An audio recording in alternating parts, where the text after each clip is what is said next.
When the people you have respected and honored your entire life start spouting manifest absurdities, what do? One of the things you do is pull up stakes and you move.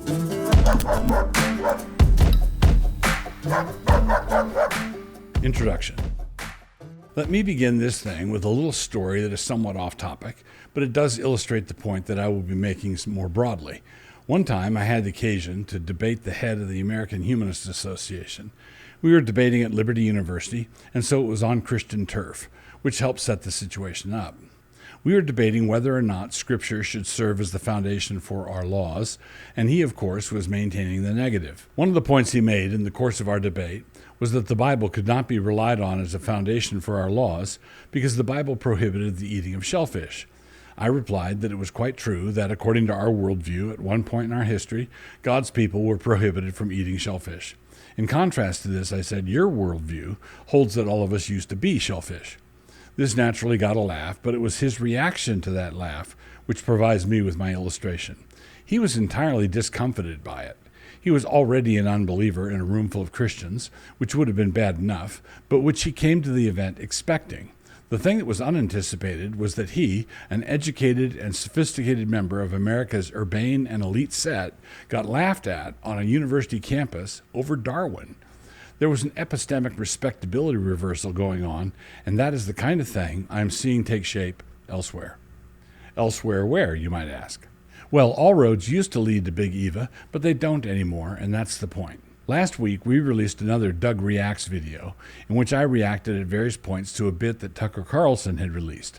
In this clip, Tucker was making a lot of good sense, and so early on in the video, I made a comment that said that while our Reformed thought leaders were dithering about with this and that, Tucker Carlson had picked up the mantle of Francis Schaeffer. This clip of ours got around, as it should have, and the resultant indignation was like unto that found in a room full of wet cats. Carl Trueman is, I believe, the one who coined the phrase Big Eva, for which we render all appropriate thanks. He is also the one who told us correctly that all their attempts to hang with the cool kids would necessarily come to nothing. Anyone who remained faithful to biblical orthodoxy and resisted in any way the ongoing demands of the sexual revolution was going to be regarded, you can count on it, as the equivalent of a white supremacist. But while Trueman sees certain essential things correctly, like that one, he mysteriously misses others, and that is a topic for another time. It is Christ or chaos, which is another way of saying that there is transformation or there isn't. And here's where my earlier illustration comes into play. The voices of Big Eva, those emanating from the approved roster of conference speakers, the denizens of evangelical bestseller lists, used to represent the voice of respectability and responsibility. They were the people using their grown-up voices. When they spoke, people used to listen, but they don't anymore. Things have changed. They were the curators of the Evangelical Museum, and they were the ones who were responsible for placing the velvet ropes in front of all the displays. One of those displays was the Francis Schaeffer exhibit, and so when I said that Tucker Carlson had picked up the mantle of Schaeffer, I had done a really uncouth thing. I was changing a light bulb in the kitchen and somehow managed to step on their souffle. The cook desired to speak with me. There are two aspects of this. One is that Schaeffer, now that he's safely dead, can be remembered as the one who used to give us tours through European art museums and no longer as the writer of the Christian Manifesto.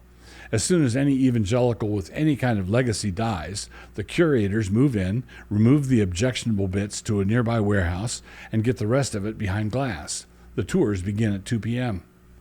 Woe unto you, scribes and Pharisees, hypocrites, because ye build the tombs of the prophets and garnish the sepulchres of the righteous. Matthew 23:29. And so then, when some unlikely sort, Tucker Carlson say, pops up later and starts reprising an earlier Schaefferian theme from yesteryear, the indignation reaction sets in. Quote, Tucker can't say that. Why not? Well, for starters, he's not dead yet. And secondly, we clearly need to have the locks on the warehouse changed. Close quote. The point, and I do have one, the winds have shifted. There's been a sea change. The shine has gone completely off the old standards of respectability. It turns out that in times of crisis, people prefer it when you simply tell them the truth, instead of recycling ecclesiastical bromides and soft evangelical platitudes. The old voices of Big Eva do not realize that over the last 2 years, they have done to their credibility what the CDC did to theirs, and for largely the same reasons. They simply repeated the establishment line, demonstrating that they were in thrall to the politics of the hour, urging us all to go along and get along. They wanted us to conform ourselves way into the nether reaches of Romans 13. They were not reading the signs of the times, nor did they read Romans 13. The basic sentiment is an ancient one, but Longfellow included it in one of his poems in a form we all should recognize. Whom the gods would destroy, they first make mad. When the people you have respected and honored your entire life start spouting manifest absurdities, what do? One of the things you do is pull up stakes and you move. Americans, in the millions, are relocating. And one of the key factors behind these moves is the collapse of trust in leaders who were formerly trusted. For many, this is political and economic. Their blue state governor finally went around the final and ultimate bend and proposed taxing the moonlight that fell in your yard. For the evangelicals among them, that collapsed trust includes the voices of Big Eva. For the evangelicals among them, that collapsed trust includes the voices of Big Eva, who would rather say something false than offensive. Moreover, when it became obvious that they would actually make that kind of damaging choice, the regular folks didn't like it very much. And what this has meant is that when I write or say something that they consider particularly spicy, like making a joke that Tucker Carlson was somehow channeling Francis Schaeffer, and as a consequence they, the respectable types, cluck their tongues at me, it really doesn't register anymore. Nobody cares. Everybody can now see what is going on, and the old respectable voices have been radically discounted. If these voices were paperback books, they would have all been remaindered and on sale for $2.50 at a bookstore in some outlet mall. People aren't flinching on command anymore. The old disreputable is the new respectable and vice versa. Cranky is the new respectable. When Russell Moore left the SBC and the ERLC, he teamed up with Christianity Today, which was a shock to precisely no one. But he is now within that ecosystem, where there are still many fine Orthodox Christians.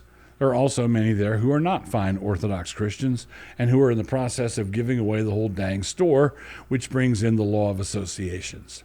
The fine Orthodox Christians who are there have less of a problem being associated with the heterodox ones than they would have being associated with the mean and surly conservative ones like me.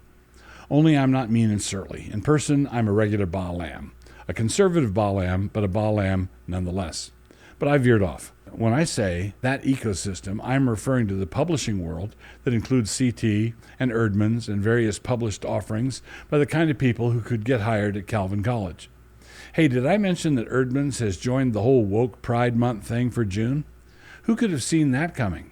Besides Tucker and Francis, I mean.